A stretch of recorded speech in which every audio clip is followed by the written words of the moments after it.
bad. That's Not too bad. But welcome, my love. And what I want everyone, what we've been sharing is like, how does this like movement, transitioning from like you as a pharmacist, again, your title is from burnout to best. So talk to us about, your theme of like, why did you choose this title? What are you going through? If you can like share a bit of your story would be amazing, my love. Yeah, I think when you go through severe burnout, you hit rock bottom. And I almost wish that more people would hit rock bottom because it inspires change. And that's kind of why I picked that quote, change happens when the pain of staying the same is greater than the pain of change, because not everyone's ready for a life transformation. But I think when you're ready, functional medicine is like a great place to go, because you will learn so much about yourself and it can be totally life changing. And it changed my life. And I can tell you my story. If you can learn something from it, great. I'm happy to share. So my story begins as a typical immigrant story. Well, I'm the first generation American. My parents and my brothers immigrated here from Romania. So we went through a lot of struggles that I think a lot of people who have immigrant parents or family members can relate to. So it could be shortage of money, language barriers, not knowing how to cope with their mental health problems or stress, not knowing how to navigate like any of the systems in America, like healthcare, education, or financial systems, and then other weird cultural or like religious beliefs that they carried along with them. So I had a strong desire to rise above these circumstances from a very young age. The vibes in my home were very negative. And I was very much in the lack mindset and very much in survival mode. And I'm like, I got to get out of here. I got to be financially independent. So I beelined it to pharmacy school as fast as I could. I started working in a pharmacy when I was 16 because I was like, what's the fastest way to make sure I'm guaranteed the most amount of money? And so I was like, it's pharmacy. So I knew this from 16, I decided, and I worked toward that. And I got my PharmD in 6 years. 2 years undergrad, 4 years pharmacy. And so I happily signed my soul to the student loan companies because I'm like, anything to get me out of this house, please. I promise I'll work so hard. And I did. I worked really, really hard. And I was, successful in what I did in work. Like the last 3 years, especially, that I worked for, I'm going to call it the company. It's a large retail chain pharmacy. The last 3 years I worked there, I was the third year I was number one in our district in terms of all the pharmacy metrics. They measure everything. The second year I slipped, I was number 3, and then the last year I was number 1 again. So I had built a great team, and we worked really hard, and we achieved results, right? So the problem is every year is more and more work and less help, and I was, especially as management, these companies take advantage of your time and they don't give you enough time to do the management job. So you're like, when you're at work, when they expect you to be, you're doing like a bazillion things, and you don't have time to do like the hiring, the firing, the writing the schedule, like all the like management type things. So I was working my normal 40 plus hours, plus staying after to like catch up because we were so busy, and then having to come in on my days off to do all that other stuff. And it was just so stressful and unpleasant, and I got very burnt out. Now, before I hit my rock bottom, like, first of all, I was with this company 14 years. I don't know how I survived. I started distracting myself with things. So I think that's part of human nature. Before we find ourselves, we seek outside ourselves for different things.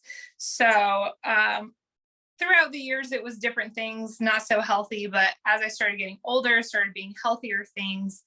And then I found fitness, and I found that eating well and making sure I exercise was so important for my mental health.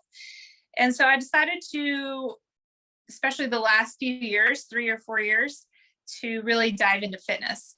And I did some bikini competitions like bodybuilding. And I did, I became a personal trainer after that.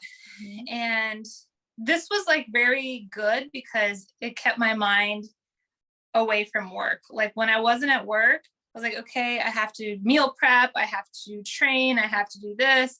And it was very good at distracting me from my job. But what you don't realize if you're outside of the fitness world is over time, most of these bodybuilding competitors develop health issues. They're not eating enough fats. That really affected my cognitive function. Your brain is fat and water, so you need fats. And also fats are important for your hormones. So if you're not eating enough fats, you're going to have cognitive issues, mood problems, you're going to have, hormone issues. And I developed all those things, but this was like on top of my very, very stressful job. So that was definitely a part of what was not making me feel well over time. So I had depression. I developed depression. And my counselor at the time was like, let's put you under brain mapping. So I'm like, okay, let's try it. I like anything to help me learn about myself, to help me make me feel better. Let's try it. So she put me under brain mapping, which is she hooked up these things on my head and it tells you some stuff about you. So what it came out for me is she's like, oh, something metabolic is going on with you. And I'm like, what? What do you mean something metabolic is going on with me? Like I am healthy, I eat well, I exercise, and I go to my doctor every year and nobody's ever told me anything metabolic is wrong with me. So I felt betrayed by our healthcare system. And this is when I turned to functional medicine. And this is like a more proactive approach. They do way more labs and they really dive deep in to see what is going on with you. And so through this, I found out I had a genetic thing that is very common. And I was shocked that more people aren't talking about it. So I have 2 variations in a gene called MTHFR that make me very likely to have depression. And the key to this, the solution, is to make sure that, well, of course, it's never one thing, but the biggest thing is your body's ability to methylate, and specifically regarding making sure you have the active forms of B vitamins, folate especially, and B12. And once I started taking these active forms of B vitamins, which is what my body needed, it was amazing. It's like mental clarity, the brain fog went away. I had mental alertness. Like I stopped crying every day. That was the biggest thing. And I'm like, this is amazing. I just needed this little mental boost. And now I can focus on the life changes that I need to make in my life to start being happy and like living a fulfilled life.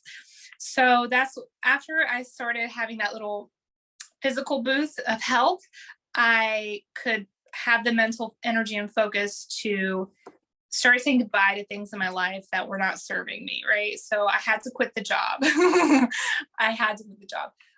then after I quit the job, a few months went by and I was examining my relationships.